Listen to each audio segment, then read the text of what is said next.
Hello, everyone. It is Sean McValentine, and today I'm with my co-host Maxwell Joestar, and we have a special guest, Gary Trimarchi. What's up, man? How you guys doing? So, welcome to Artist Talking Artist podcast number 2. The name is obviously working, but that's what we're working with right now. So, Gary is actually the creator of Gary. What are you creating? I created Failing Upward, which is an animated web series that just got funded via Indiegogo and is coming out next year. This is something both me and Max are excited for. Isn't that right, Max? Dude, first seeing it, I fanned the living hell out of it. Like, I couldn't control myself and how amazing the show was, and the certain feels I got from it. The show's really great. Highly recommend everyone watches that show. You're definitely bringing back the whole MTV vibe, man. Thank you, I appreciate it. I grew up on those shows, so yeah, it's a big. Definitely like makes me feel good when you say that. If I'm not mistaken, you're like only 4 years older than me, so. Yeah, I'm 28.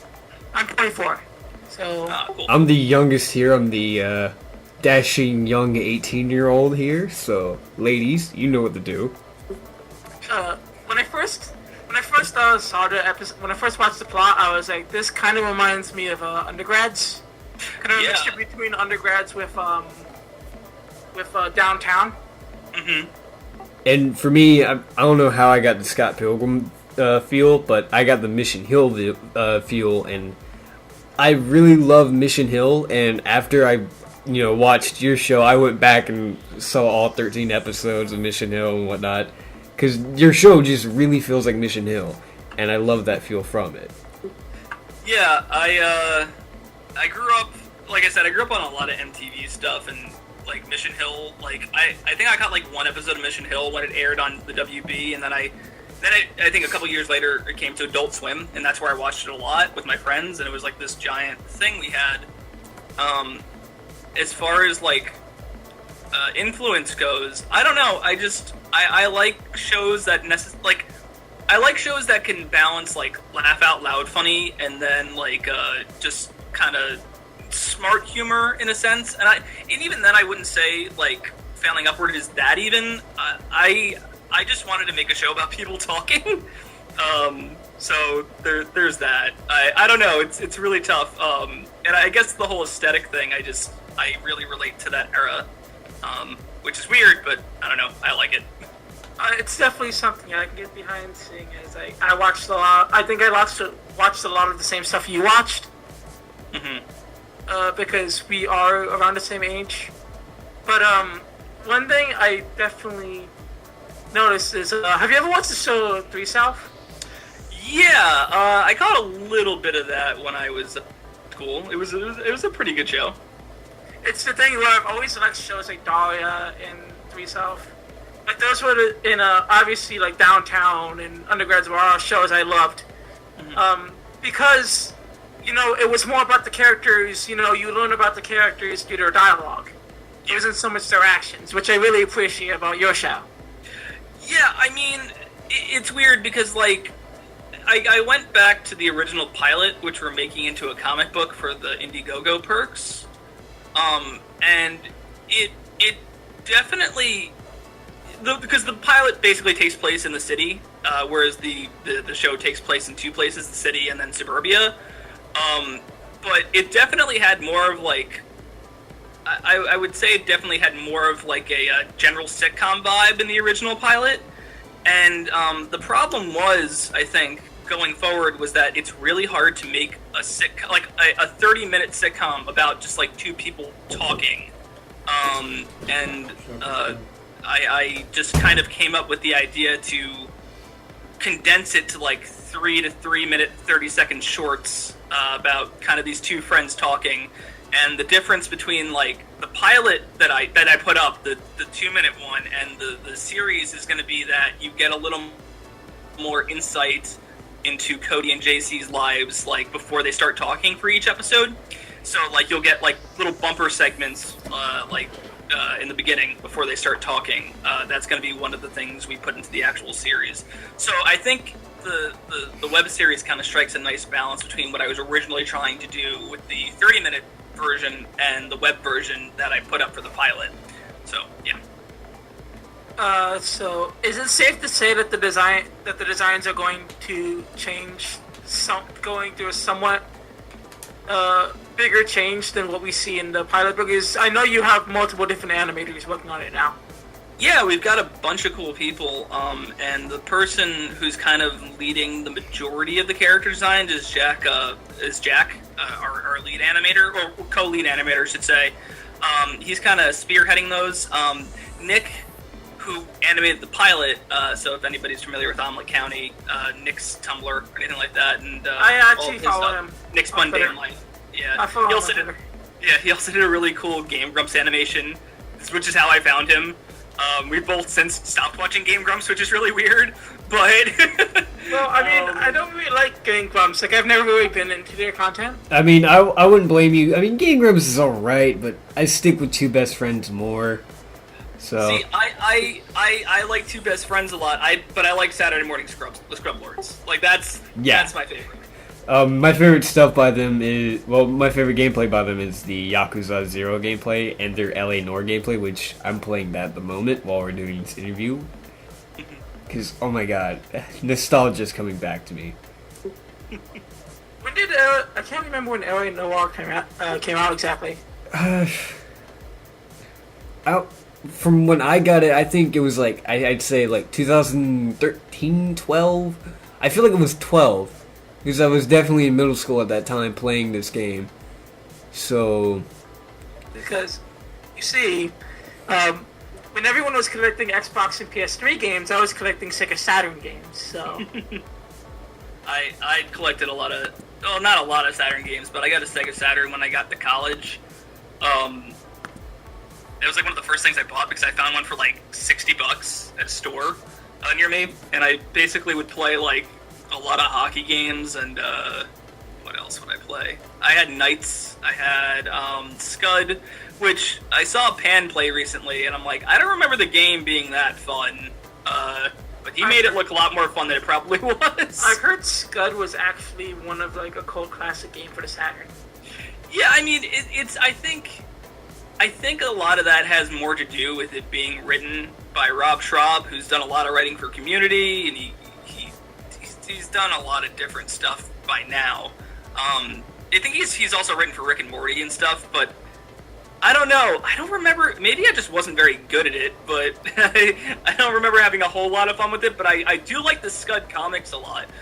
There was, after, I don't think it was after, but I guess during their initial run, they would let guest artists do different versions of Scud, and there was one by this artist I really like named Jim Mahfood, who's done a bunch of really cool underground stuff. He did a series called Girl Scouts. He did, he's done a bunch of stuff, but he did a Scud comic, and it was like really, really cool. He even casted it, which is really awesome. Like he said, if they ever made a movie out of his comic, he'd have like a perfect cast for it. So that was awesome. But yeah, the Scud game didn't really catch my interest. I'll have to try it again. My Saturn's a little out of commission. The adapter on the back is like broken, like the port for it. So I have to fix that. But yeah, I'll give it another shot. I mean, they sell extra power supplies for the Saturn for like $10 on eBay. So. Yeah, I'll check it out. I'll see if I can fix that. But that hockey game I had was really fun. I had a couple of them, but I'm a pretty big... I guess during that era, when I was living with my friend who writes for SNL now, or he doesn't write for SNL, he's a talent scout for SNL. It's pretty sweet. Yeah, he's awesome.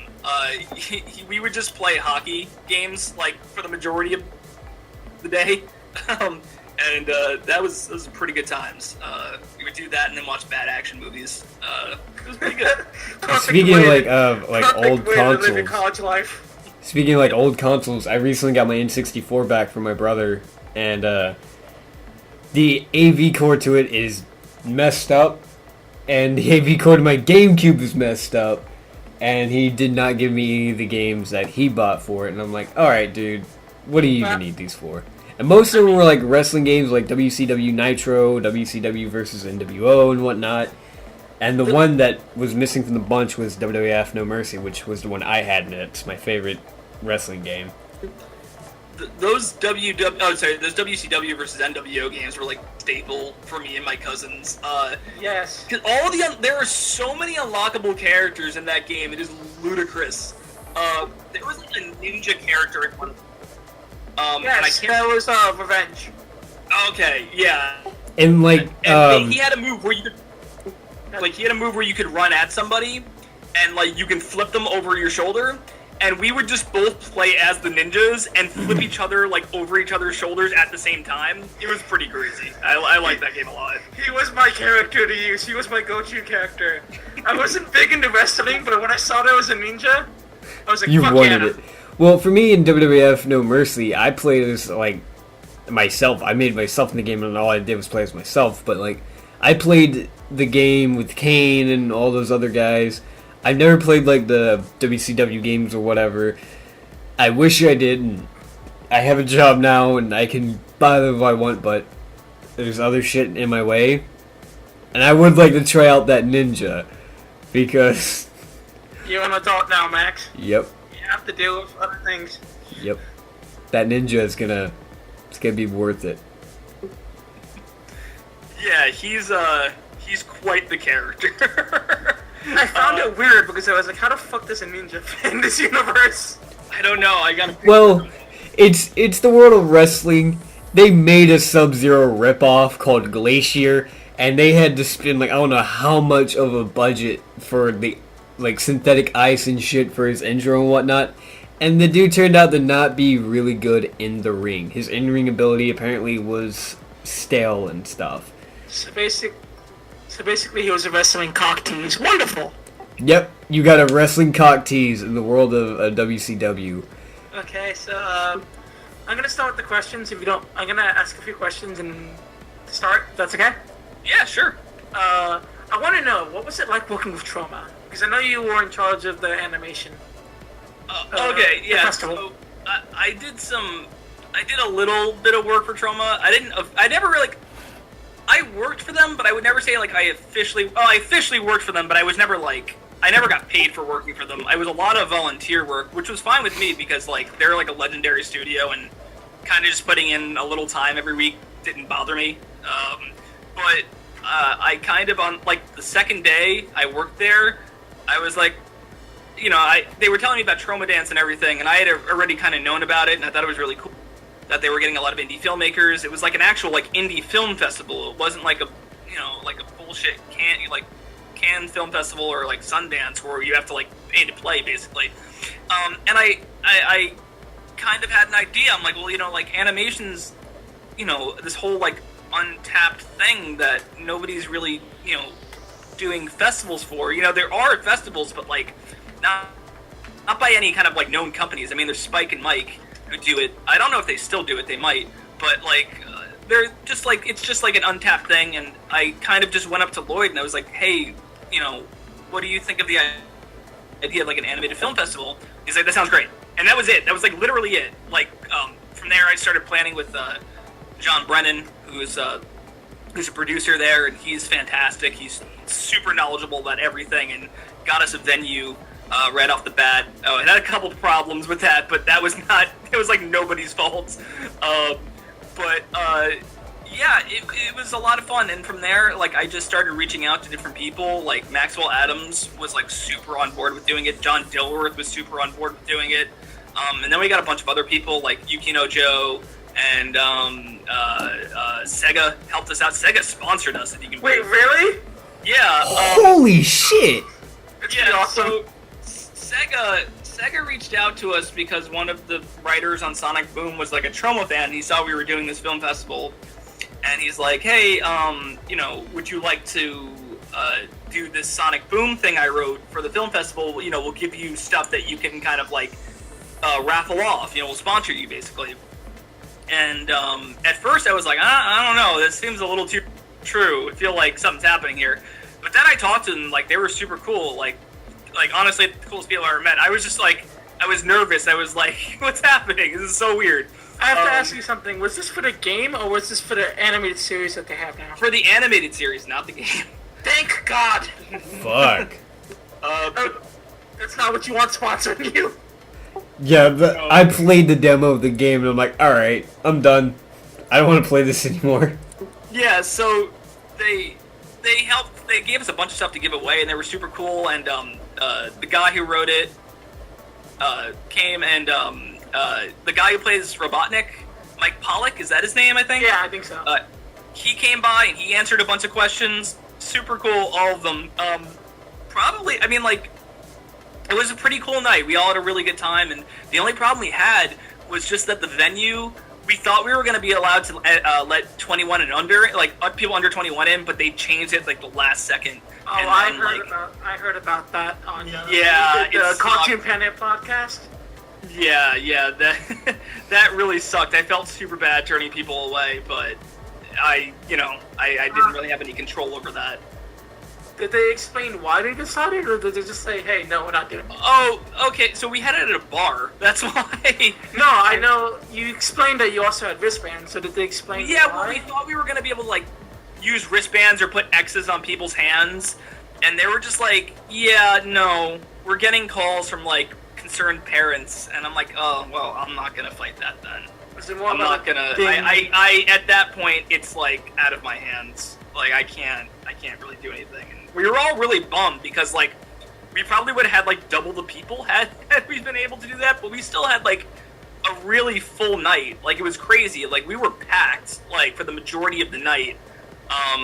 Everyone had a really good time though, and you know, like if I could ever do it again with Trauma, I would definitely try. I've obviously been kind of branching out and doing my own thing recently. But I had a really good time.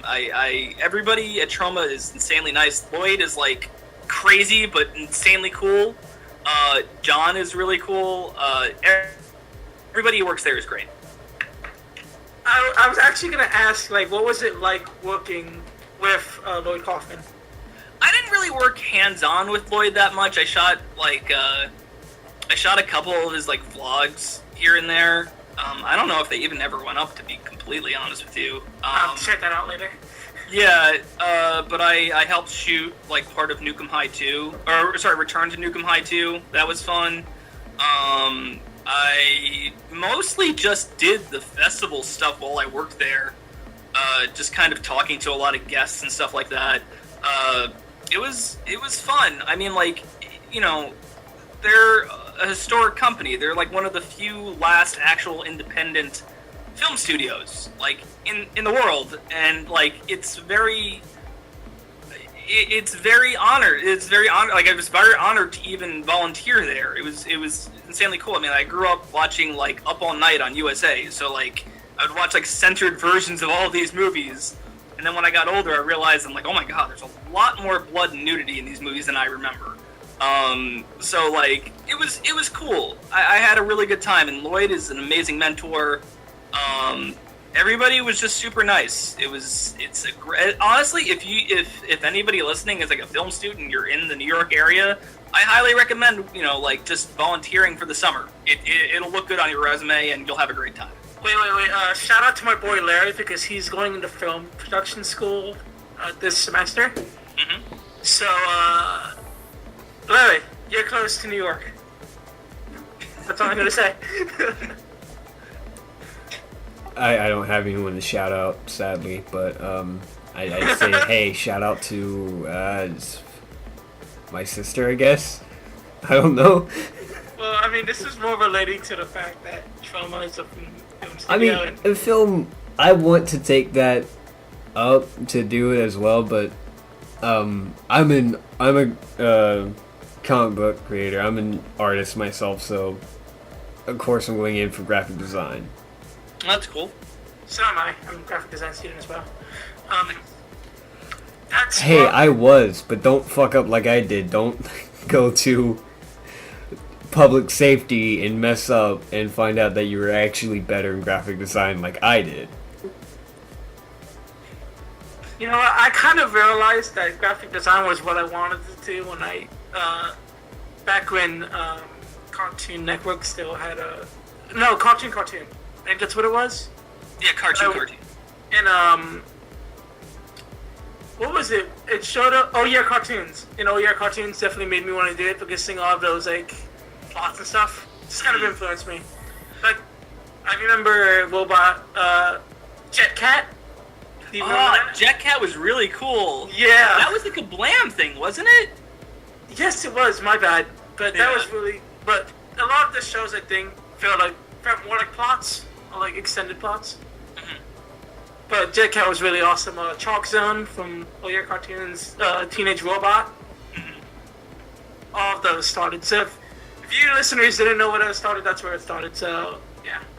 Yeah, I mean, it's funny because Jet Cat is actually based off a comic book called Oddville, which is really funny because I wrote a show called Oddville at one point, and I was like, oh, we probably can't use this title. So Oddville eventually became another project I'm working on. That project went through so many different things, variations. Like originally it was kind of like a Gravity Falls type show.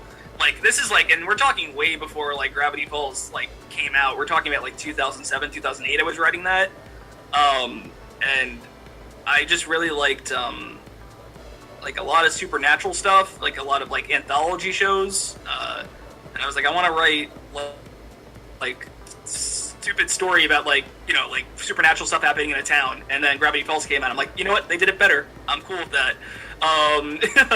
So it's probably it turned into something else, which you'll see probably soon. Still kind of working on that with my friend. Actually, you know what? You could. I'll have to probably reestablish the links because they broke.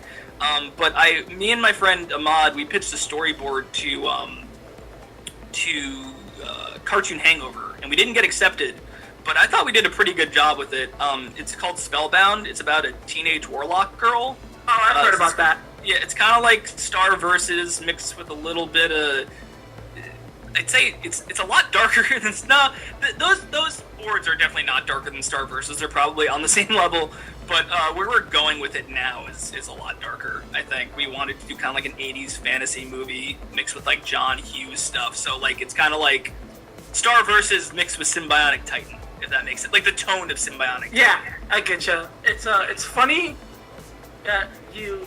First of all, the title Spellbound confused me when I heard you bring that up the first time because I was like, wait a second, wasn't that a PlayStation Move game? I was thinking of Scalebound for a second. I was like, wait, Scalebound? I was like, wait a minute, no, he's talking about something else. And when you said Spellbound, I was also thinking about the same game he was thinking about. But I'm pretty sure that game got canceled, so I'm pretty sure they wouldn't have any problem with that. Well, Scalebound got canceled, which I'm upset about, because I wanted that to come out. I wanted to play that.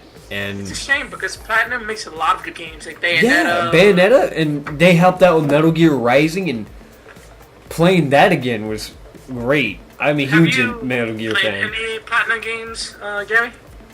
Any what games? Platinum. They made Bayonetta, they made Wonderful 101. Alright, so here's the part where I kind of lose my, geek card. I like games. I'm not a hardcore gamer. I know Bayonetta and stuff like that, and I've played it a little bit, but I'm definitely kind of stepped back from gaming a little bit. I'm probably spending more money on comic books than I ever have on games. But yeah, I don't think I've ever played any Platinum games. It's kind of a shame because they're really, really good. Yeah, I mean, I played a little bit of Bayonetta, but not much. Not much to the point where I would feel comfortable saying I played a Platinum game. They also made a Ninja Turtles one, which was apparently really good. Yeah, I highly recommend playing Metal Gear Rising, because that's a Konami and a Platinum game together. Yeah, I know. Max, let him finish, please. No, it's cool. Don't worry about it. How long have they been around? Maybe I played something by them. I don't know. I can look that up real quick. Yeah, go ahead. I know it's comprised of some guys who worked on Okami. If you played that. Yeah, I played Okami. That's a long time ago. We're talking though. People say it's an amazing game. Unfortunately, I haven't played it. I remember playing that in my friend's basement. Great memories, I'm sure. It's been a very, very long time. That's definitely high school. Because I remember specifically X-Play reviewing it, and oh man, that's a long time ago when I was actually actively watching X-Play. One thing that I remember about X-Play, it was with G4 in general, is when they were doing coverage of E3, and Keith Apicary comes out of nowhere and he's like, "Have you guys seen the Dreamcast 2?" Wait, Keith Apicary was on G4? No, he was at E3 and they were doing an interview. Oh, and he popped up, he like photobombed the piece. Yeah. That's funny. And I'm like, that's pretty great. That's funny. Yeah, I used to, like, before G4 was, or before Tech TV got, like, merged with G4, Tech TV used to play, like, a lot of anime at, like, midnight, and that's where I got into, like, a lot of my favorite, well, not my favorite, just, like, a lot of the stuff, kind of, like, I started watching anime that wasn't Adult Swim, basically, and, like, stuff like, what was the, Armitage Third, what else, Metropolis, like, all those different, like, kind of movies, and that's where I started really liking anime. Here's a show I want to know, because not many people seem to have watched this, but I'm hoping you've watched it, Cyborg 009. Oh yeah, that's going back, but I definitely remember that show. Probably couldn't name a character, but I definitely watched that, because I liked the design of the outfits. They were really cool. Don't worry about the names, because they're all numbers. Yeah, they're okay. Well, that's probably why. I remember number 9. Okay, cool. So Platinum was founded between 2006 and 2007. Mm-hmm. So. Yeah, I don't know any off the top of my head. But I personally, like, I grew up playing more games than I do now. Like, I had a Sega Genesis, and my mom worked for Acclaim, and I got a bunch of games from them, which aren't really good games, but, you know, stuff from them. Of course, I bought my own stuff and rented my own stuff, but from there, like, I had it, like... You didn't get any of those free Mortal Kombat ports? We did have a Mortal Kombat port. Yeah, we did have the Sega Genesis one. The one with the actual blood, which was... Yeah, I mean, you had to turn the code on. Yeah. But, you know... But if you look at the album Genesis, it actually has the code on it. So. Yeah. From there, I think I had, like, an N64, and then, my parents said, if you get straight A's, we'll give you a PlayStation. So I worked my ass off to get straight A's, and I got a PlayStation. I was probably one of the few kids that had, like, a PlayStation and an N64, but I thought I earned it. Hey, it's worth it. You got all three A's. I studied my ass off, because they were like, yeah, we'll get you a PlayStation. And then my grandma had to one-up my parents. They're like, here, you have a Dreamcast. So I had, like, that was, like, the generation where, like, I had so many consoles. I'm like, oh my god. From there, I definitely started, like, decreasing on how many consoles I had. I think I had, like, a GameCube after that. And then for a while, I didn't have any consoles after that. I think I had, like, a 360, like, years later. And that's, like, my last game console. Although I've been thinking of getting a PlayStation, because I want to play Persona 5. That looks fun. It looks like a lot of fun. I haven't played, like, a good RPG in a while.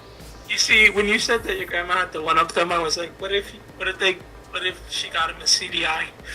Oh, no, my grandma was cool. She knew it was up. But I think that would have been funny. If we would have just said, instead of a Dreamcast, she got me a CDI. It wasn't that great, but, you know, she thought she was one. She would have gotten me a CDI years after the CDI was even relevant. If it was ever relevant at all. But no, she got me a Dreamcast with, oh my god, my parents were really mad. I remember my parents being really, really mad about that. Because I already had, like, a bad problem with just playing video games all the time. But that Dreamcast is, like, a big deal.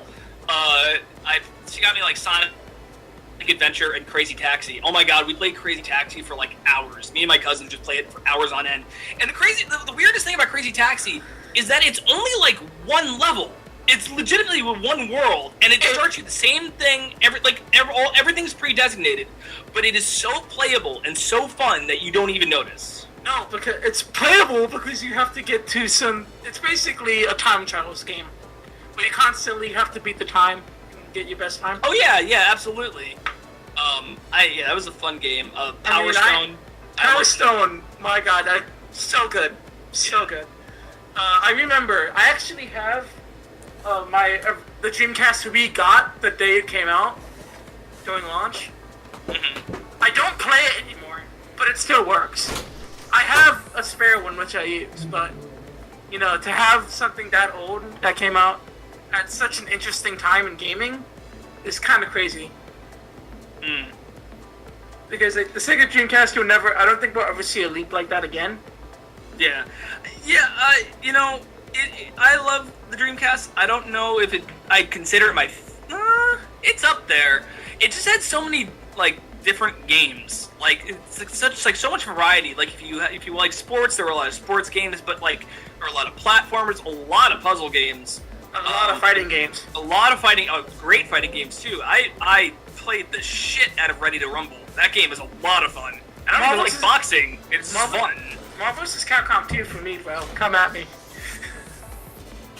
so I never had MVC 2.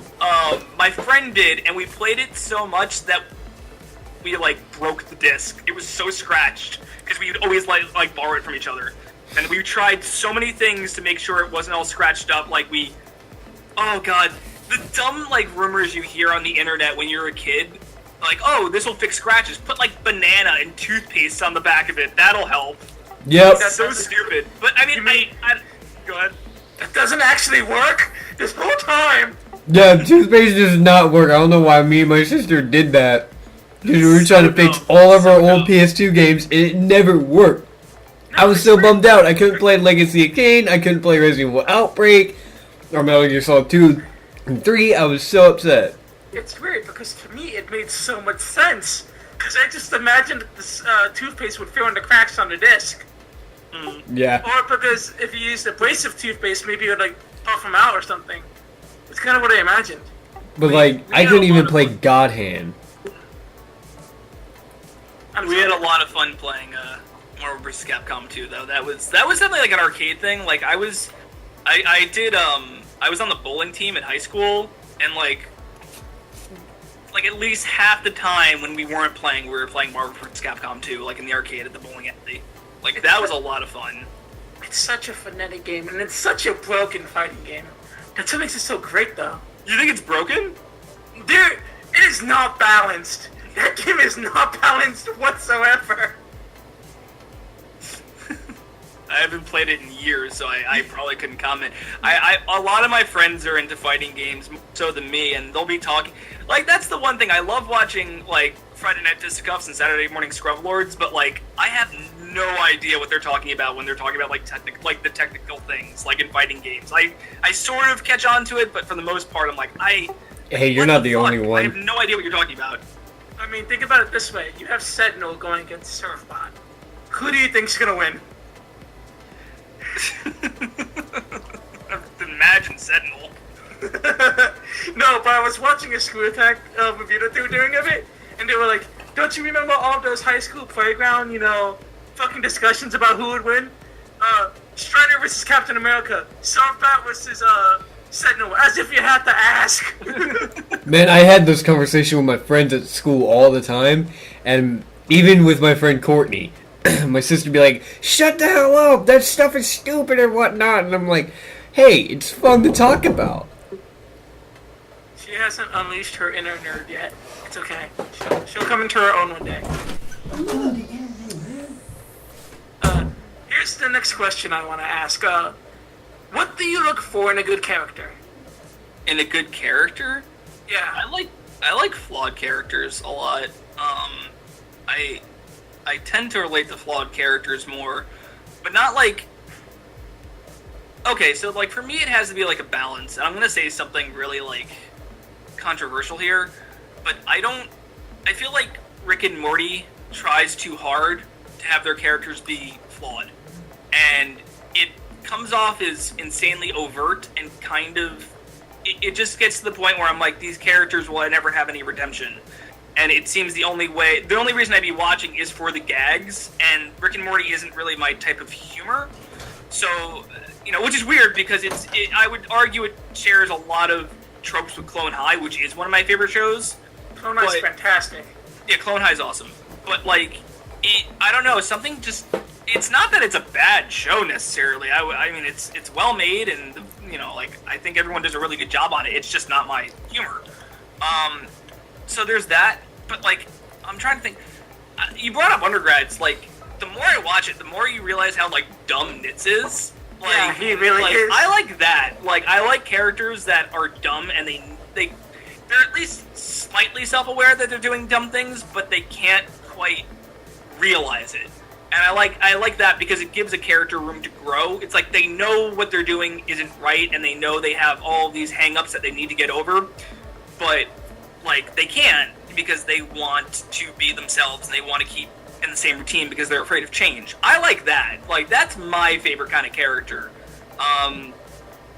They kind of make fun of it in Clone High, which is why I like that too. Like, I like that a lot. Like, the fact that Abe can't realize that Joan likes him and that Cleo will never go for him. That's fucking funny. I like that, and you know, like that's.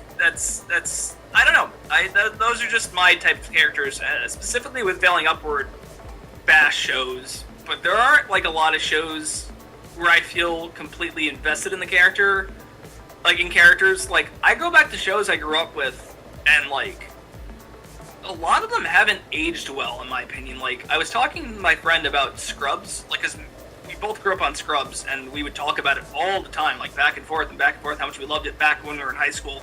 And then we were talking about it today, and we are like, man, a lot of these characters are kind of just like very one note. And they keep stringing this out for like 5 seasons, and like they keep making the same mistakes. Like, there's no progression in their character. And don't get me wrong, there are great moments on Scrubs. Like, it's still like a good show, but like there are just parts where I'm just like, it's just like, stop, like this has been happening for like 3 seasons. Like, stop being an idiot. We talked about how like Elliot in that show, like until like the 4th season, really has no arc. It's kind of like very weird. It's very bizarre. It's kind of like she's just like this really conservative rich girl that grew up, and she's kind of getting accustomed to the world, but like that really doesn't go anywhere. And then in the 4th season, I think like somebody steals all of her stuff from like a truck or something, and suddenly that's like where the character starts to develop. But I'm like, well, it's been 4 seasons and we've only here now. Like, that's crazy. So I mean, like, and that's not the show. I mean, look, Bill Lawrence is an incredible writer. He wrote Clone High along with Phil Lord, Chris Miller, but you know, like, certain things just don't age that well for me. But there are shows that have, like, I mean, like, I grew up on Pete and Pete, and that show is like still one of the best shows like ever created for kids. I don't know how it ages so well, like so gracefully, but you know. And that whole bit wasn't to bash on Scrubs, so if there are any Scrubs fans out there, I apologize. I was just making an observation about character development, which a lot of people have in the past. I'm not the first person to do that. I mean, one thing I definitely support on this podcast is people are going to have their opinions, and, you know, I want them, no matter how controversial, if someone has an opinion, and if they want to say it, they can. I believe in freedom of speech, so if people don't like that, then that's, you know, it's on them. Sorry viewers, but seriously, freedom of speech is, if you're going to tell someone in the comments to go kill themselves, which is never a cool thing to do, but if you're going to do that, you might as well hear a bit of criticism on yourselves, honestly. Yeah, don't tell anyone to kill themselves. That's a messed up thing, you know? Even if you're joking about it, still don't say it. Because you never know, they might do it and you're going to deal with the blood on your hands. So, think about what you say nowadays, kids. Think about what you say, because you never know, you might hurt someone really badly. Here's a question. I know that you are the writer, but did you come up with did you draw the original designs, or did someone else draw the original designs? I did not draw the original designs, actually. So, for people who donated to the Indiegogo, we're releasing an art PDF of, like, a lot of the concept art we did. Sweet, I'm gonna get that. A what? Sweet, I actually gave money to it, so... Oh, so you gave the $25 for that? Or... Oh, shit, that was 25. Damn it! Yeah, it's 25, I think. I did the 15 because that's all I could do at the time. Oh, that's alright, don't worry about it. I mean, I'm sure some of that might make its way on. I'm not, like, all of it, because obviously it's kind of like a perk, but, like, maybe here and there we'll sprinkle it out just to show people, but, like, we're releasing a PDF of all the art, and I was just kind of going through it, and like the original art was created in 2009, I think. No, it had to be 2011. Like 2011, or like late 2010. My friend Iris did a lot of the concept art, and it was kind of more just like sketches and doodles, and kind of like nothing was really like finalized. So it's very not rough, I would say, but just kind of like quick ideas and stuff. I get ya. I went through that PDF. There were so many characters we just dropped. Like, oh my god. I was like, who are these people? Like, I don't even remember. Like, what the hell is this? So it's been crazy. So you would definitely say that the show has changed a lot. Oh my god, yeah, without a doubt. There's a character in the pilot that we have to. Now I'm working on writing out for the comic book version of the pilot. Of the original, like, with the Cody and JC meeting pilot. We have to write him out completely. And that's kind of what's been taking so long with the... I'm almost done writing it, but, like, it took a while for me to figure out, like, okay, how to... and this. So now I'm almost done with it, and it'll be done by, like, August, I think. So, it's pretty cool. Like, that, like, the comic itself, not the writing. My friend Ahmad's actually drawing the comic, so it's really exciting. I love his style, so he's gonna bring a cool like flavor to it. But yeah, just like, and I went back through my notes. I'm like, there's so many like unnecessary characters, like just like a lot of like just jerk characters that were kind of like villains for like the main characters. I'm like, this doesn't need to be like. Because at the end of the day, like, they're their own villains. Like, they're the ones who kind of, like, they're in unfortunate situations, but they're making it worse for themselves. Because, that's all you really need.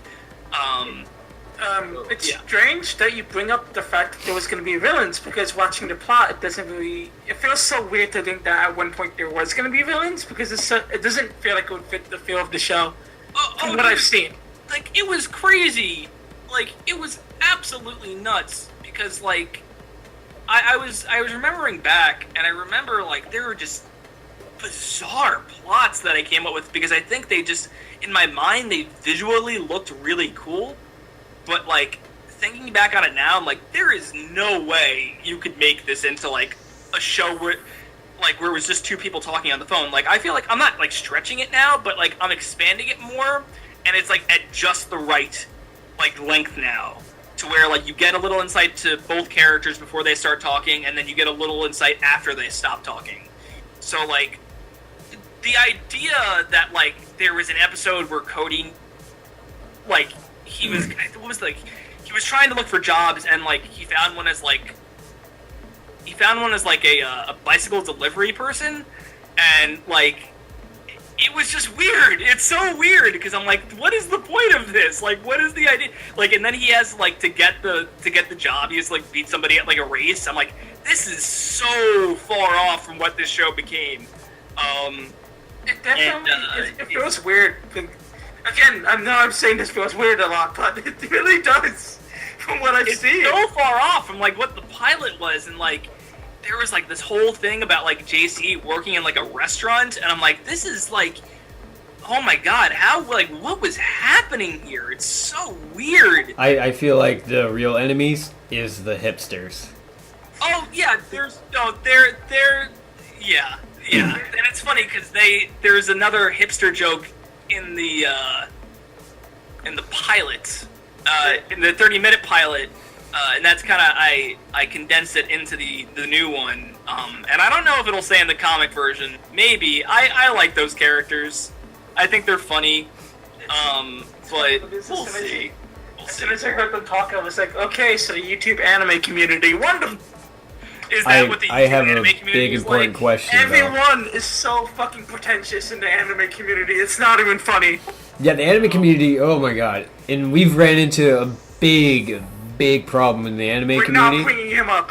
I'm not. No. But we're calling him the big problem. No, we're calling him Whippy Dithead. But I got a very important question about JC, and Sean knows this question. Oh no, Max. I can't ask it? Go ahead, I don't care. Will we be getting JC nudes? They're already out there. Oh! I mean, not from us, but like From other people. From other people. Like I can't control that. No, I didn't know that Cody had. I wanted to be Brody from Mallrats when I was like a kid. Like I thought he was fucking cool, and like as I got older, you realize you're not gonna be that character, and then you don't see yourself reflected in that character, and it's like. You can either complain like some people, like don't cut that out. I don't want that in there. Cut me saying that out. So you could, it's on you to like write a character that you can see yourself in.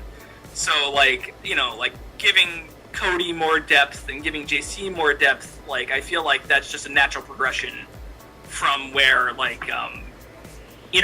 just from where I'm coming from. Like I feel like. That just makes sense for me as a writer. What I'm gonna do is every time we have something cut out, I'm just gonna have a picture of me attacking Max with a coffee pot. You're the biggest fucking dick. You know that? It's gonna be great. You're a fucking dick. Having a drawing of me getting attacked by a coffee pot. That kind of reminds me of something else. No, what I should make it is like an evil version of the teapot from the teapot from Beauty and the Beast. Just an evil version of her. Do it. That would make everything better. The evil version of Teapot throwing tea in my face and I'm like freaking out and stuff. I'm saying every cuss word in the book. Or just repeat the word fuck, because that's the main word I say is fuck. You see, what we didn't tell you, Gary, is on the picture, on the graphic for this podcast, we're basically gonna have you tied to a chair with us holding microphones interviewing you. That's gonna be great. See, he never consulted that with me, and I'm just now hearing about it, and I already like the idea. Wait, I didn't bring that up to you? No, you never brought it up to me. You never told me what the picture was gonna look like when you drew it, and I'm glad you did because I'm agreeable with the idea. Well, I mean that's one of my ideas. I have several ideas planned, but that's one of them. If one of them is me getting kicked in my gonads, I'm very much more agreeable with that. No, that's gonna happen every time you say something fucking stupid that I don't approve of. I say stupid shit all the time. Oh, then that's gonna appear a lot. Yeah, see? This is how the friendship goes. Gary, this is basically me and Max whenever we're having a conversation with each other. So it's an everyday thing. We talk shit on each other, and everyone is trying to get used to that. If they can't, then whatever. I was gonna say fuck you, but I felt like that was too rude, and I don't feel like being an asshole. Here's a super important question I have. This is a big one. What are your plans after... I know the Indiegogo is for the first half of the season. What are your plans after that? Yeah, that's a really good question. I want to do more, obviously. I have like 3 seasons planned. Not written, mind you. Most of it's outlined. I think we want to try to put up a Patreon. If people like it, they can support it that way. That's my only plan as of now. The other plan would be to do another Indiegogo, but you have to understand, like, the time and dedication from people to do an Indiegogo is like insanely overwhelming. Like, it's crazy. It really is. And it's just a lot of planning and a lot of typing, wording things correctly, doing videos, like all that stuff. I learned a lot from doing this Indiegogo. So it might be a little easier doing it again, but we'll see. We'll figure it out. I honestly, this is really to see if people like it, and if people are kind of like, yeah, I liked it, but I don't know if I'd support it, then maybe it won't go on. But I would like to think people would like it. I would like to keep going with it. It'd be awesome. I would really enjoy that. I'm definitely gonna advertise it, doing we might do an advertisement or a shout out doing some podcasts, and I'm definitely gonna heavily advise it on my Twitter and stuff, bring people's attention to it. Mm-hmm. Thank you.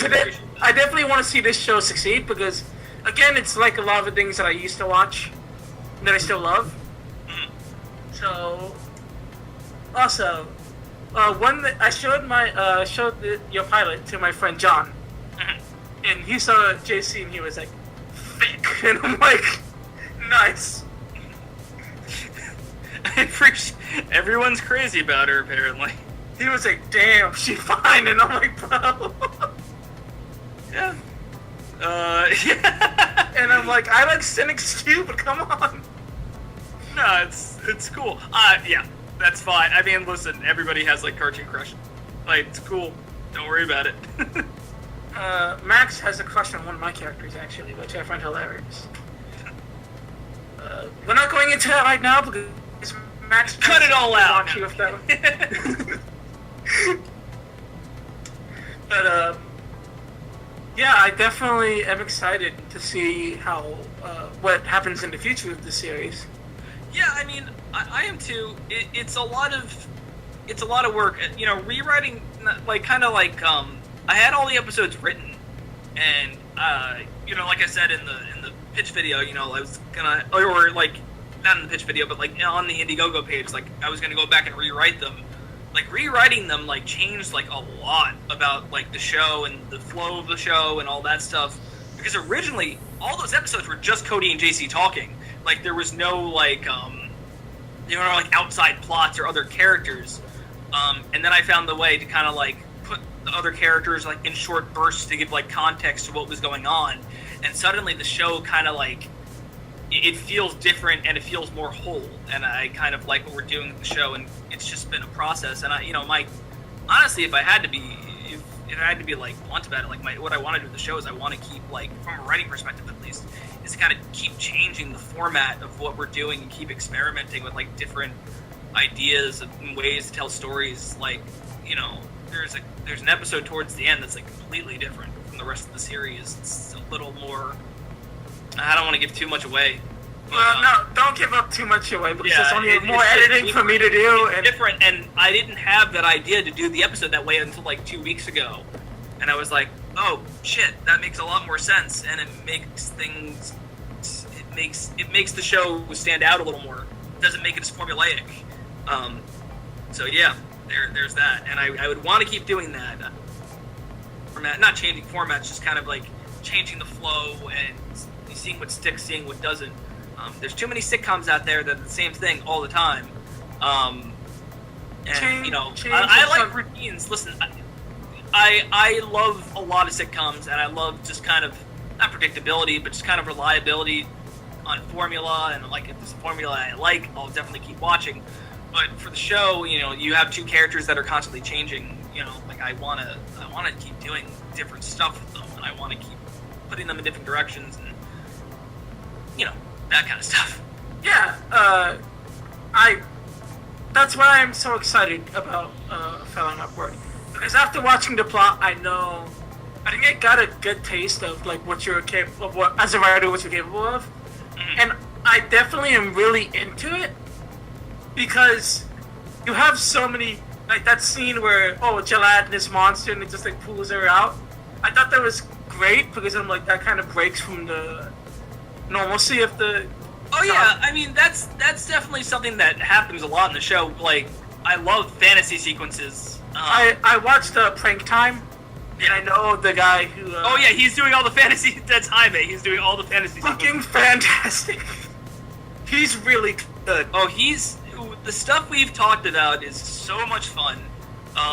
Because we're both into, like, weird visual stuff. Eventually, so, I like, would the love... different ideas we've been tossing around for the fantasy sequences have been a lot of fun. We had one that I don't want to say what it was. We had one that we rejected with JC, but, like, we talked about it for, like, 20 minutes, like, just straight about, like, the different ways we could do it, and we eventually went with something different because it felt more relatable to her for that scene, and it kind of actually added a little something to her character. Instead of this would have been just like, yeah, we kind of know that about JC. So, like, yeah, it's fun to talk about, like, a lot of the stuff, and I know Jaime is going to do great. Yeah, I'm really excited to work with him. I really do hope that one day we can actually get him on the podcast. Yeah, I mean, if you'd like, you know, see if he's interested, for sure. He is definitely, like, I would go as far as to say, as he's almost, like, Ghibli-esque. with how surreal his animation is. Yeah, I mean, like, I know, I don't want to speak for him. I know he has a lot of different influences. He's off the wall. I love a lot of his stuff. He definitely caught my eye. I think he actually contacted us, which is crazy because he's insanely talented. Like, here's this small time show that's kind of just getting off the ground. And he said, "Hey, do you guys want to work together? Do you want to work together?" I said, "Yeah, sure. Your fucking resume is incredible." Yeah. So, yeah. I also want to get. I would also eventually like to get Miss Butler. Oh, Natalie. Yeah, Natalie's really cool too. I've read her comic. I've read a few of them, and I love her art style. It's so cute. She's doing all of the backgrounds for the show. She actually just showed me like the 3D, or like not the 3D view, but like the kind of like breakdown of the apartment for Cody and his roommate, and yeah. So there's that. I don't know. It's weird. I keep wanting to say like character names, but I kind of don't want to. Well, no, don't. I just just say as much as you can without spoiling. You'll meet all the characters eventually. It's funny because I was, I think Cody was actually like the harder story to write. Also, for me, Cody is extremely difficult to draw because his hair is so well. Oh, we changed it. You guys see the stuff Nick posted, like the new designs for Cody? Yep. Yes. Yeah, the one where he kind of has like it's like a big hairdo instead of just like the crazy hair. Because we were so there were a couple problems with that. One, like it's so much and it's distracting, and two, it's like it's just like. It's a little too of the 90s, I haven't had this haircut, because Cody's kind of based off me, like, and what I look like. I'm like, I haven't had this haircut in years. I part my hair to the side, I don't part it in the middle, and it looks so weird and coiffed, and I'm just like, I don't know if I like this anymore. But we kind of just gave him a standard side part. But it's so perfectly coiffed. I know, it's crazy. And the problem is I can't draw perfectly coiffed hair. We got somebody like really like who loved the character's hair in the comments of the pilot. And that's pretty cool because Nick, if there's one thing Nick draws really well, it's hair. Like a lot of his characters just from their hair. It's super cool. Yeah, definitely something that attracted me to his style was like just how he distinctifies his characters with that. That's a comment I will give to Nick is that. If you can make a character so distinctly designed that you just put him in silhouette and you instantly know who that is, that's good character design. Yeah, absolutely. So, Definitely is. Can I draw the new version of Cody for the artwork for this podcast then? If you'd like to, whatever you want. I would like to do fan art as well, because I'm a huge fan of this as well, so expect fan art. Sure, sounds good. Since we follow each other, you've actually seen my style before. Yeah. My profile picture is actually the newest thing I've drawn. This is also what I'm using for this. I kind of want your opinion on what my opinion on your style. I probably would not be the best comment on art. I'm not an artist, and it's weird because like people have asked, like nobody's really asked me, but like a couple people have, and I'm just like I'm not really cut out to do it. I'm like, you're a great writer, though. So. Yeah, I mean, like, it's weird. Like, I never. Part of me likes critiquing, but like, I don't know. Okay, I'll ask for the more simplest opinion. Do you think it's at least good? For your you're talking about your icon, right? Yeah. Yeah, I definitely like your shading a lot. I like it's like almost like a mix of like thin outlines and thick outlines. I like how not all of them are connected. I like that a lot. It gives it a very kind of like shaky vibe. I like that a lot. That's probably about as far as I can comment. That's about like, just on a pure visual basis.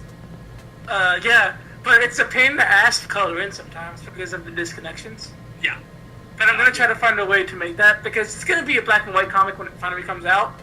But, it's funny, because I actually took a picture of my sketchpad on my phone, and that's what it came out with.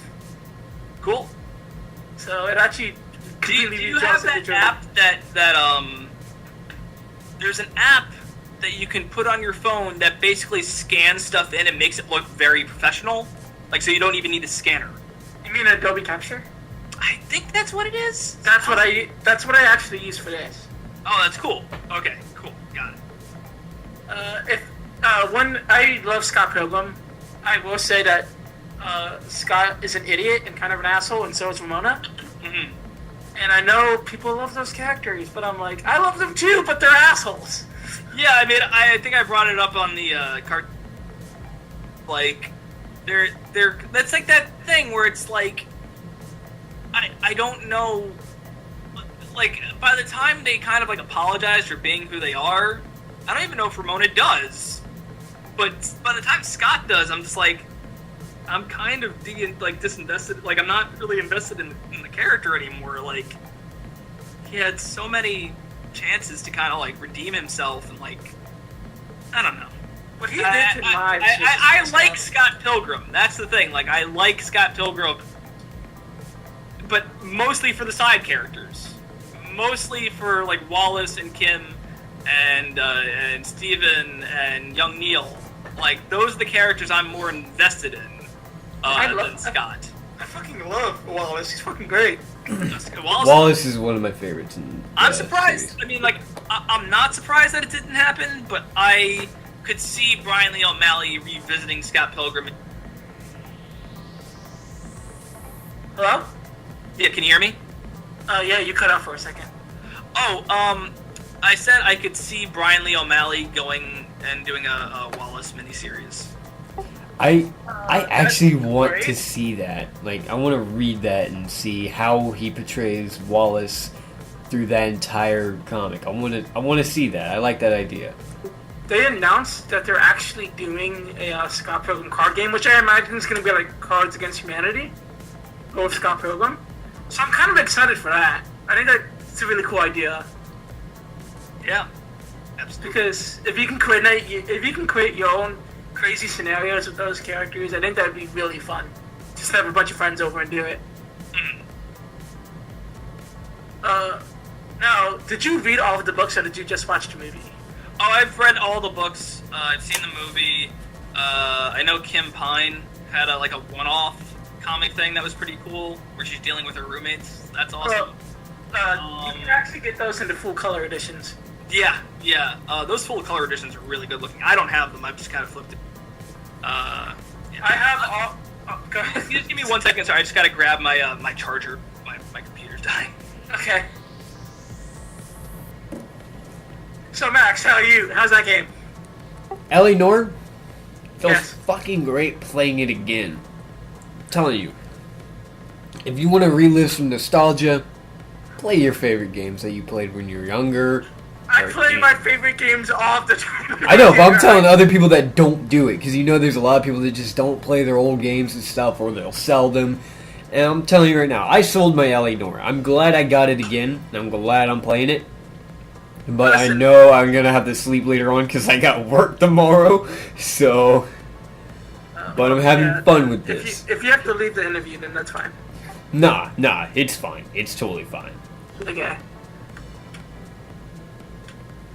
Because knowing myself, I'm most likely gonna, like, sleep late, and then wake up late, and not have enough sleep, and then go into work with less sleep, because I've done this multiple times. That's really not healthy, dude. I know it's not healthy, but I do it anyways. Even like a few of my friends say, dude, that's not a healthy thing to do. I'm like, I'm still gonna do it, because I don't quit when it comes to doing that stuff. But, yeah. Regarding what Max said about playing the games from your childhood, come on, guys. Take out the Nintendo 64, flush off the dust, and pop in the cartridge. Yeah, even like your PS3. Play PS3s again. I know you get that new console, that new fresh Xbox One and PS4. Go ahead and play your Xbox 360 and PS3, my bad. Play your PS2s as well. Play all your old consoles and all the old games and have fun with those nostalgia feels. I mean, honestly, if you want to have fun, play your old consoles more than your new stuff, because there's no games worth getting. I don't think there isn't many worth getting. Yeah, there's not many worth getting at the moment, so you'll have to wait till like next E3 and whatnot. So it's best if you play your old consoles and because there's a lot more games on those than there is for our new gen.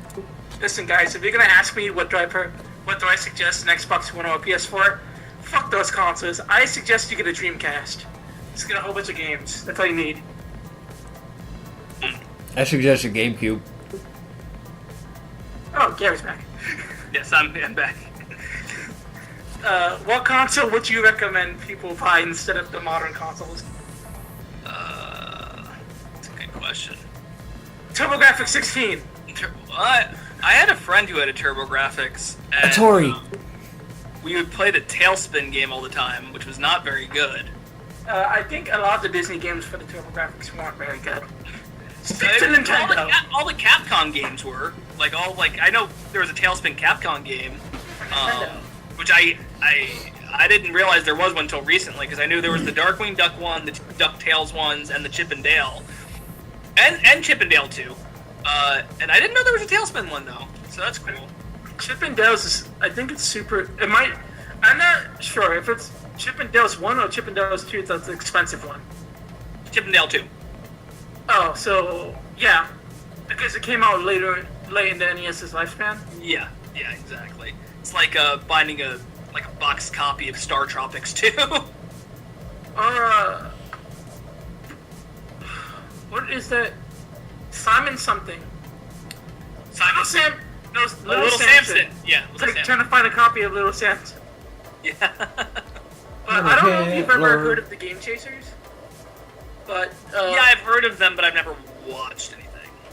One of them actually got a copy of Little Samson for $20 because the guy didn't know what he had. That's awesome. And I was like, you son of a bitch. And then he was at a convention, and he bought...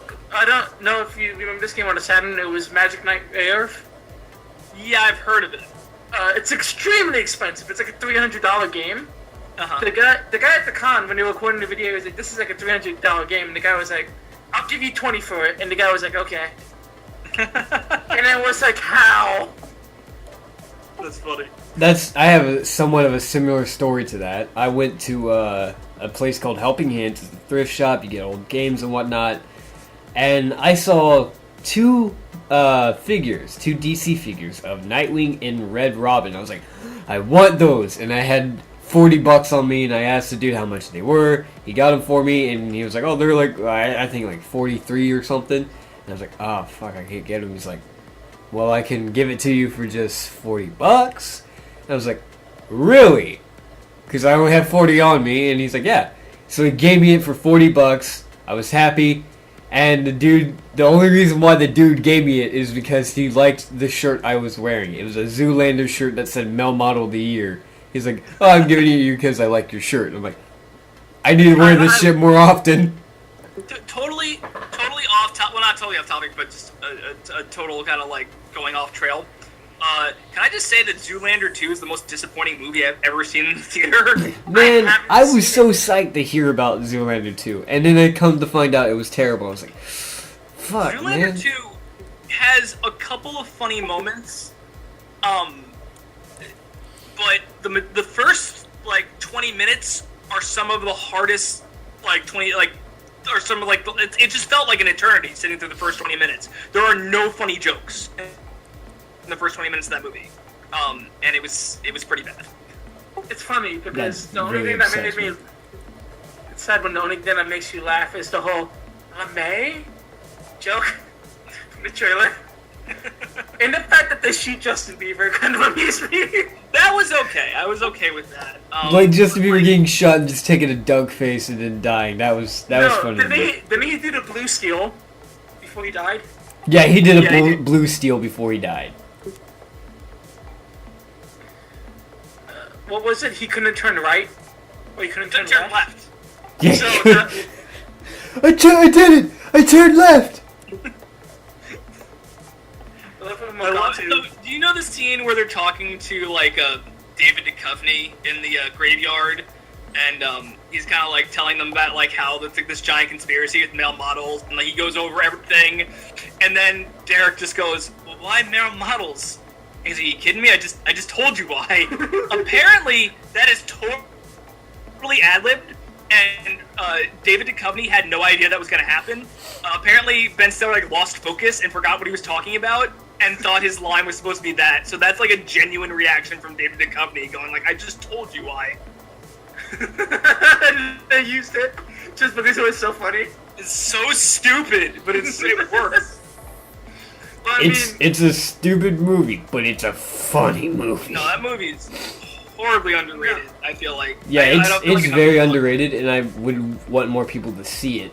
And I wish the second one didn't do badly. I wish it did really great, because, you know, most sequels turn out good, most sequels turn out bad, and it upsets me. Some of my favorite franchises just get a terrible sequel, like Mortal Kombat movie. the fact that they were so stupid to have a gasoline fight. The thing I don't understand about Zoolander 2 is that it's still Ben Stiller directing. I don't understand what happened. Like, it just feels like a quick cash grab. I don't know. It was very, very disappointing. There were, like, I'd say halfway into the movie, there were some really, really decent laughs. But when you're putting it up against the first one, it's a joke. Like, there's no comparison. But I don't know. I guess a lot of sequels are like that. There are a couple that are funnier than the original, but I don't know. I was about to say, like, I think Ben Stiller, just like a lot of comedians from this time, is kind of past his prime in a lot of ways. And I know I might be completely wrong about that, but, you know. I think my favorite Ben Stiller like movie that he directed is still The Cable Guy. I think The Cable Guy is still insanely relevant today, which is crazy to think. But that was like my favorite Ben Stiller characters are not. I hate when he tries to play like the nice guy, like the dad or like the boyfriend or something like that. My favorite Ben Stiller characters are the ones where he's like a totally different character, like in Heavyweights. Like that is still one of his best performances ever. I like his Zoolander performance. Yeah, Zoolander's great too. And even his little role in The Cable Guy is amazing. If you guys haven't seen that, definitely go like. No, I've seen The Cable Guy. It's fucking hilarious. I might go check it out. I might Okay, check it so out. Ben Stiller in that movie, he kind of cameos here and there. There's basically this trial going on TV that we'll cut to every now and then, where he plays two twins, and one of the twins murdered the other one, and he's in a courtroom, and they're just making fun of him. Like, not making fun of him. They're just kind of like chronicling his story, and that's like ongoing throughout the entire movie, and it's really interesting. But he's really, really funny in it. Well, again, I think that goes back to, like, that's kind of when they were at their prime. I don't even know. I mean, like, you could argue that he was in his prime, but I'd also argue that he was just more willing to do stuff that didn't make him, that wasn't, like, squeaky clean. Like, I mean, you know, in the 90s, there were, like, first of all, he had his own sketch show, which, it's okay. It's not, like, the funniest, but there are definitely some great sketches on it. It's mostly just, like, a vehicle for him to do a lot of impersonations. But, like, in the 90s, when he did, like I said, like, Heavyweights, Happy Gilmore, he's hilarious, and, what else? He did dramas, too. Like, he did a drama where, like, he was a heroin addict, and he would never do that today. He just plays him now. Like, that's all he plays. And it's kind of disappointing. I like Ben Stiller more when he does actual characters. And he just happens to be good at playing, like, really, like, asshole-ish characters. Like, that's my favorite kind of Ben Stiller character. The problem is that the world has become a lot more PC than it used to be. I don't think it's even PC. I think he just, like, I think he kind of just likes showing up for work. You know, he does some okay bits here and there, and he walks away with a paycheck. I think that's all it is. I think if he wanted to, he could do, like, a villainous role again. I'm sure he probably wants to, but I think he also has, like, kids and stuff, so he needs to kind of, like, think about that. The last movie I saw Ben Stiller in was, like, some indie movie where he, like, it's him and then Adam Driver, you know, Kylo Ren, and, like, I forgot what it was. It was, like, he was hanging out with, like, hipsters or something like that, and, like, it was okay, but I was just sitting there the entire time, like, he could really play this up a little more. Like, he can be a little more jerkish and snobbish, but he's just kind of, like, not doing anything. Like, even in Zoolander 2, Like, it felt like he was putting on the Zoolander voice. He wasn't actually being Derek Zoolander. I don't know.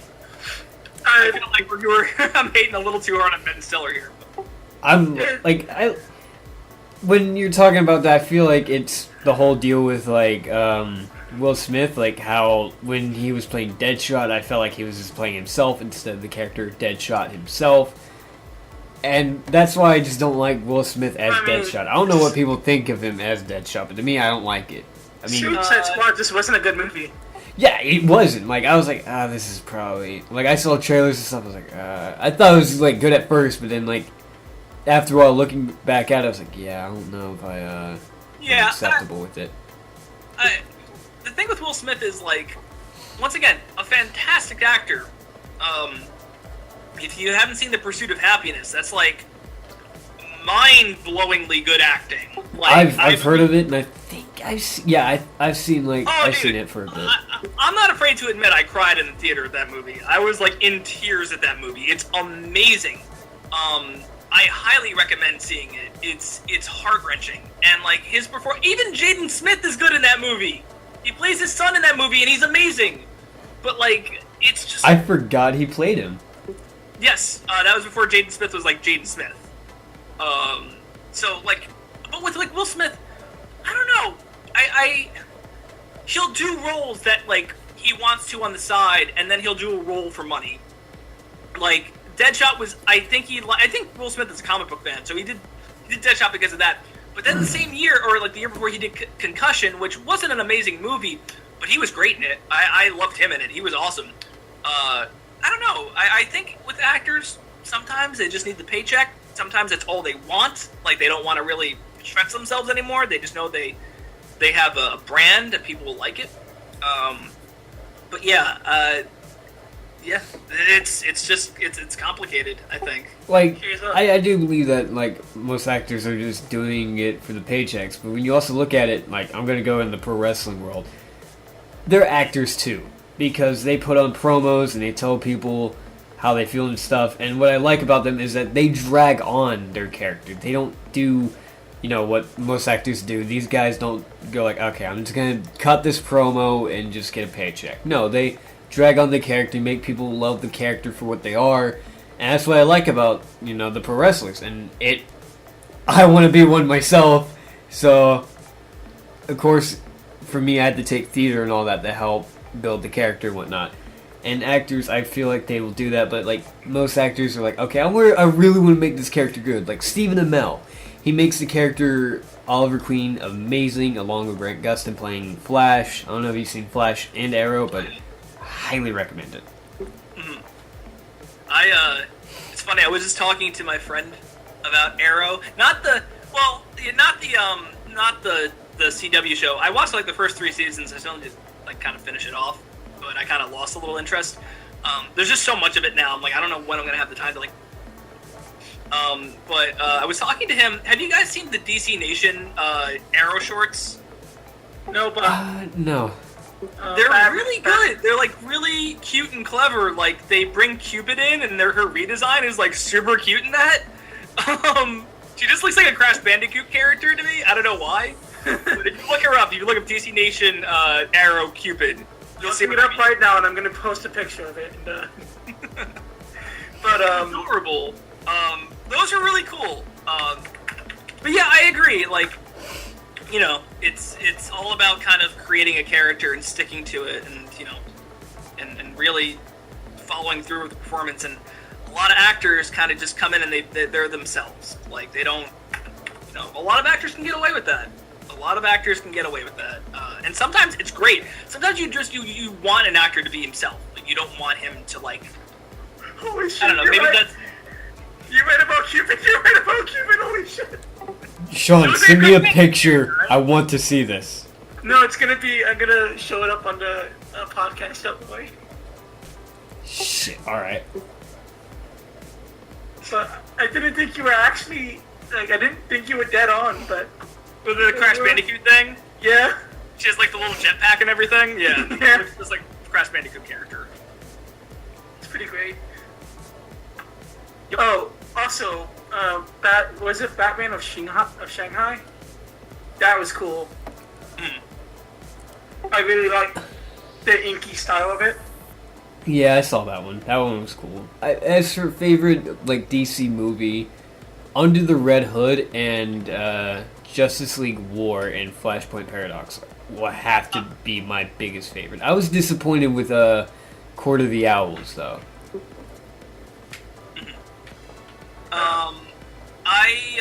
I can't watch Under the Red Hood because I do not like John DiMaggio's Joker at all. I think.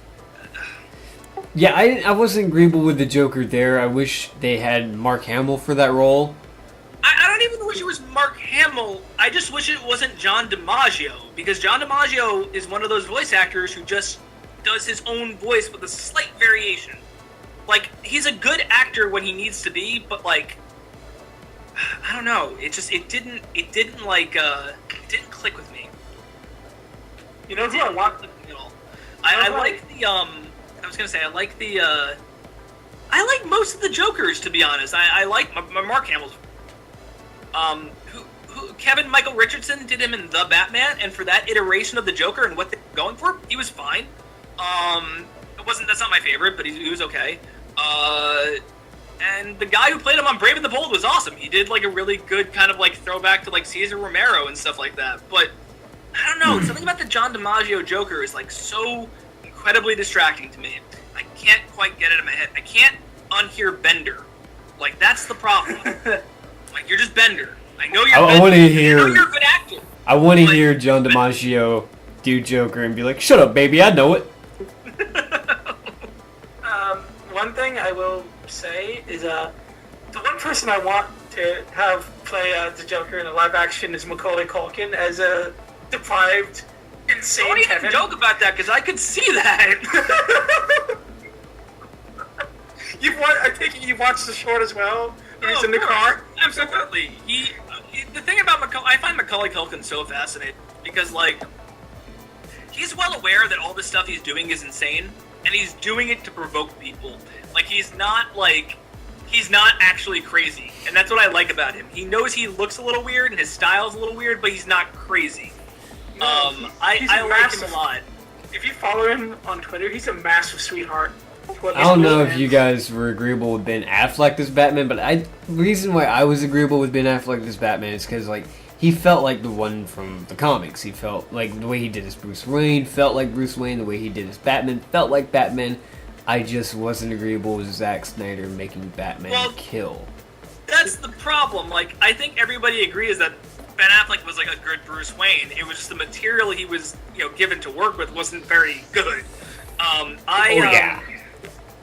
Yeah, it's tricky, because, like, and I don't know, but you have to think, like, it's weird. You can't have one without the other. It sucks. Like, I don't know if anybody else would have casted Ben Affleck as Batman, except for Zack Snyder. Kevin Smith. If Kevin Smith was making a Batman movie, you would be cast him, but, that's never going to happen. Yeah, I mean, it's Kevin Smith, so... Is Snyder doing the Justice League movie as well? No, Joss Whedon took over. Oh, thank God. Fucking good. Well, you guys heard what happened, right? What happened? Zack Snyder's daughter died. Oh, that's fucked up. Oh, Shit. Yeah. So he said, Joss Whedon should take over from here. My condolences to him. Yeah, sending my condolences to Zack Snyder. Also, did any of you watch Kevin Smith's live stream on Facebook today? No. Because they put like chocolate on their merch store, and basically, since they're doing the Jay and Silent Bob reboot, but he put a golden ticket in 10 of the bars, and they made 1,000 of them. And he was like, if you get one of these tickets, show up to the film shoot, and we will do a shot where we pan over to you in the movie. So, that's really cool, and I like that he's giving back to his fans. Yeah, but I'm wondering about their game that they're making. They're making a game? Yep, it's called Jay and Silent Bob Chronic Blunt Punch, I believe. I showed Sean the trailer and he loves it. It's like a beat 'em up type of game. Oh yeah, it's a beat 'em up type of game, and you get to choose what to say to people and whatnot, and you get assist apparently. And what I'm hoping the assists are is Dante and Randall. Yeah, during his live stream, I think it was like a 20-minute live stream, and halfway through the live stream, as soon as he announced that they were doing the golden ticket thing, all of the chocolates sold out on their website. Yeah, you know, the thing with Kevin Smith is I'm happy he's doing but like after promising Clerks 3 and that not happening, and then promising Mallrats the series and that not happening, like, I don't know. I know he owns Jay and Silent Bob and that's why he can do this, but I don't know.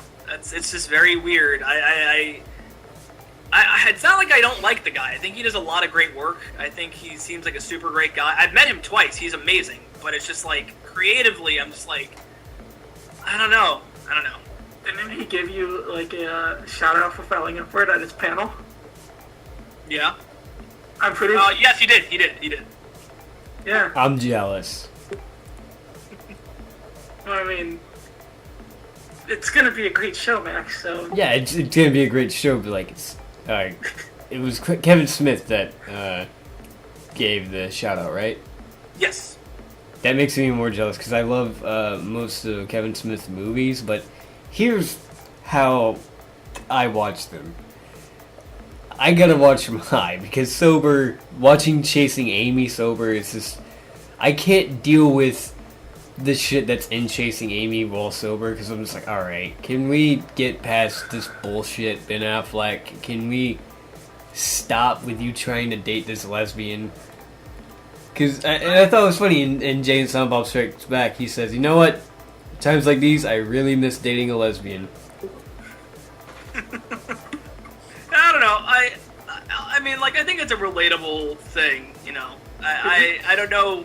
I haven't watched the movie in a while, so I don't know if it holds up, but at the time, I was like, yeah, it's kind of relatable. I definitely, you know, I felt that way. I mean, people write songs about that. Like, Weezer wrote one of the best songs about that ever, which is Pink Triangle.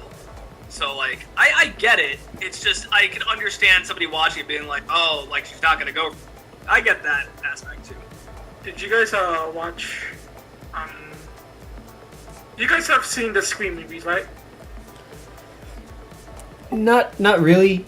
Well, I remember bits of the first one. That's all I could remember, but the rest, not really. The only thing I remember, like, Scream related was, like, Scary Movie. Gary, did you? I've seen the Scream movies, but a very long time ago. But there was Jay and Silent Bob actually made a cameo in one of them. Yeah. And right, the third one. Right, they pop up for a second. And I love, hey, I did it. She totally checked me out. Hey, bitch. Well, I like how they tied that into Jay and Silent Bob Strike Back when they're on the Hollywood set. Yeah. It's great. I also love, hey baby, have you ever imagined what it'd be like to have a fat man in an overcoat like your asshole? And it was like best pickup line ever.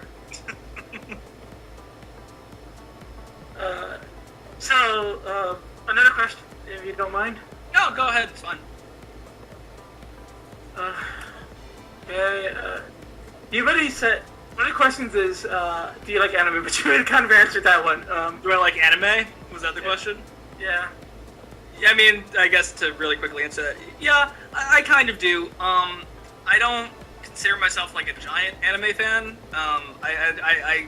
The stuff I like though, I really love. I mean, like, Fooly Cooly is like still like undoubtedly one of my biggest influences ever. Fooly Cooly is just such an incredible show. It got a second season. Yeah, I'm not very excited about that though. To me, okay, so, and I don't mean to sound like pretentious or anything, but like, for Go me, on. I like a lot of kids in high school read Catcher in the Rye, and like, I like that book a lot. That's a great book.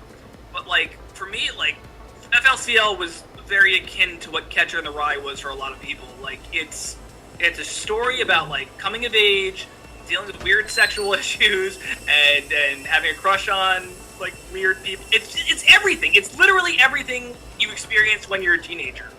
And it's great. Like it's so perfect. It's so like it like wraps everything up in a weird, surreal bow. It's great.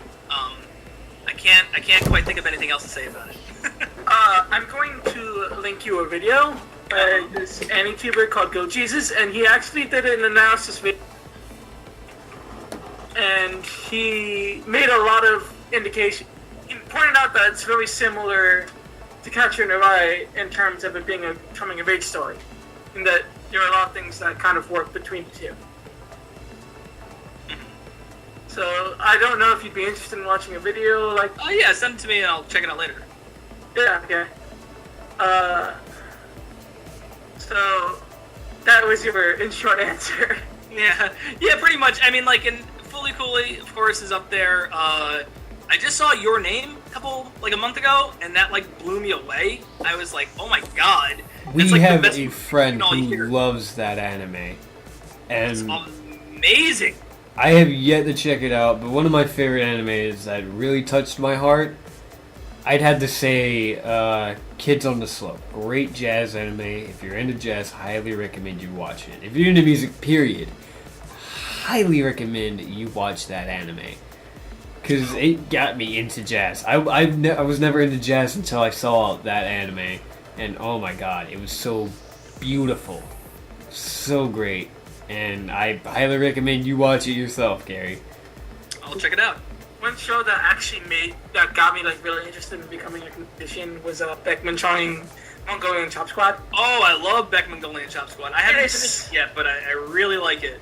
Oh, are you watching it in Japanese? Or are you watching it in English? Oh, English. I like the dub a lot. You know that show you really have to watch in the dub, honestly. Yeah.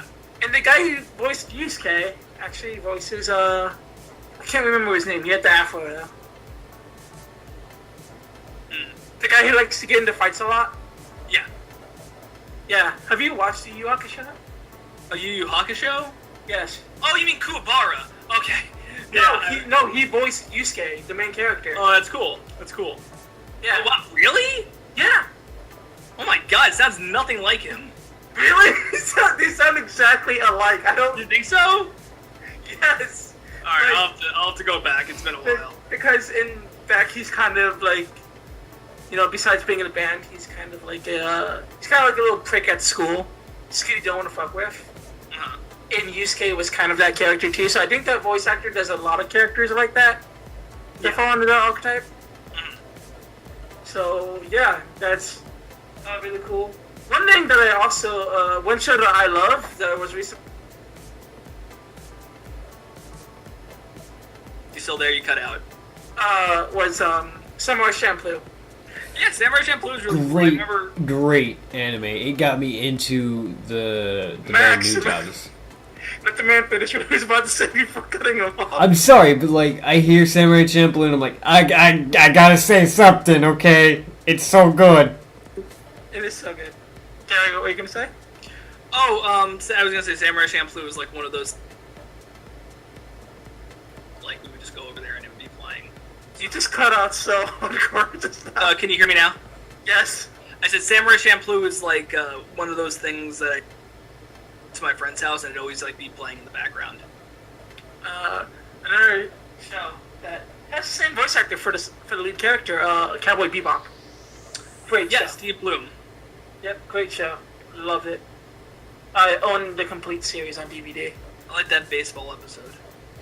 Yeah. It's a great episode. And then Steven Universe is like, we could do that too, and can't. The only good thing to come out of that Steven Universe baseball episode, that was the one thing that made me laugh really hard. That's about it. I know one comic that you enjoy, based on what I've heard, is Johnny Wander. Yeah, I like that. I liked, they also did a Lucky Penny. Yeah, Lucky Penny, which is great. Yeah. Fucking love it. Which is so fucking fun. I don't know why it made me laugh so hard, but she's just doing her laundry in the laundromat. She didn't give a shit that's in her. It's really funny to me. Oh, it's casual Friday. Casual. It's not Friday. It's Tuesday. This is not. It's casual Tuesday. What a weird ending with her fighting like the little brother. What a weird ending. No, is it weird that I kind of saw it coming? Yeah, kind. I mean, like it is a little predictable when you think about it, but still weird. I think my favorite line is like, it's like this is boyfriend. It's like it's like your cat's your boyfriend. Your cat's name is boyfriend. Just something. I forgot what it was. Like it's like a really weird joke, but I thought it was really funny. Like basically saying your cat's her boyfriend. Yeah. Oh, this is boyfriend. This is your boyfriend? No. My cat's name is boyfriend. Is your cat your boy? It's like, is it your cat or your boyfriend? He's like, oh, the boyfriend is my boyfriend. I forgot how it goes. I'm killing the joke. Well, I think your boyfriend might be a girlfriend. I like that. I like that she lived in a storage unit. That was really cool. I actually met her at the girl who wrote that. No, she did the art for it. Yeah, she wrote it. And then Annette wrote it. Like her husband wrote it, I think. Yeah. Yeah. So I met her at Comic-Con. She's really shy, but she's super cool. Yeah, I've actually asked her I actually went to her for advice on Twitter. She was really sweet about it. Yeah. Have you guys ever read Hench Girl? No, I have not. You would probably like that. It's like it's like, you know, all the jerky qualities about Scott Pilgrim. It's that done right, in my opinion. Really? Yeah. So it's about a girl who is a hench girl for a villain, and it's just like her life and stuff like that. And it gets absolutely insane by the end. I was like, am I still reading the same story? I had to like flip back. I'm like, I guess I am, and I just kept going with it. I'm like, this is going in weird places, but it's really good. It's really, really good. Yeah. I definitely am gonna check it out. It sounds really, really cool. Like, I love when you see, like if it's a if it's like a henchman or something, usually in stories you usually don't get much about it, but I love how the idea of when it's being revolved around one the henchman and that being the character you focus on. Which is cool. Another thing I would recommend is Lumberjanes. Oh, which was a Boombox Boom Studio release. Mm-hmm. It's a all-female cast. It's really good. Really, really cute, really quirky. If you're into that kind of thing. Yeah, the characters are very strong. I've definitely read a couple issues. I'm trying to think if there's anything else I'm really reading right now. I really like this artist and writer named Liz Prince. She does she did a book called Tomboy, which is really good. And then she has a new series called Cody and the Creepies, which is about a band. She has like a bunch of like independent publications and she's just really good. I recommend Tomboy at the very least. I was like hooked on that. That's like a biography she did on herself. Like it's very, very good. I just like a lot of slice of life comics. They're kind of like my thing. I grew up reading a lot of Peter Baig stuff, like Hate and stuff like that. I was actually kind of given an awesome opportunity recently regarding books. I'm actually doing character designs for a friend's book that he's doing. Oh, that's cool. And I actually have a copy of it. I'm obviously not going to read off anything. Yeah. Because I don't think he'd appreciate that. I don't think you would either. It's really good so far. Cool. And when it comes out, I'll probably give that a shout out too. But I'm super just, I think this interview is going to have to come to an end soon. But if you want to talk after we're done recording, if you have a bit of time, we can do that. Mm-hmm. But do you have anything else you want to say about like your show before? Yeah. I mean, I just want to say thank you to everybody who donated and shared it or or just even check this out. That was really cool, and I really hope that you guys like the show. And if you want to, we have a Tumblr now where we're going to be posting updates. I'll put a link in the description. Yeah. For that. So there'll be that. And, social media, well, obviously. Yeah, you can if you're interested in following me on Twitter. It's Mutant Astronaut. Is my Twitter name. And then it's also my Tumblr name if you want to follow. I don't really post on Tumblr that much anymore, just here and there. Can people still? Do you have like a? Can people PayPal you money to like if they still want to donate even? If they can't get it, they want. I mean, I if they want to, that's I could set something up, but I don't know. We'll see. I mean, I might consider doing that, but I wouldn't ask anybody to. No, but I'm just saying, like. Yeah. No, I hear you. I appreciate it. Max, you want to say anything before we finish recording? Well, one thing I gotta say to every person out there is, I'm gonna go a little Dave Chappelle here. You can't rate feet. That's for sure. Hey, don't question it. I'm quoting some Dave Chappelle. I just realized my cat was in here. Cats are in the room apparently. Yeah, in my room. I didn't see him there. He scared the shit out of me. Fuck. Highly recommend everyone plays L.A. Noire. And stay beautiful. Don't let anyone say you're not beautiful, because you're beautiful. Your personality counts, and that's what makes you even more beautiful. Don't worry about it, okay? It's not always about the looks. Your personality matters. And that's what I love. Keep that personality going, ladies and gentlemen. To quote Newfound Glory, don't let them bring you down. That's all I'm going to say. No matter what they say. Words can't bring you down. Anyway, one last question. Okay.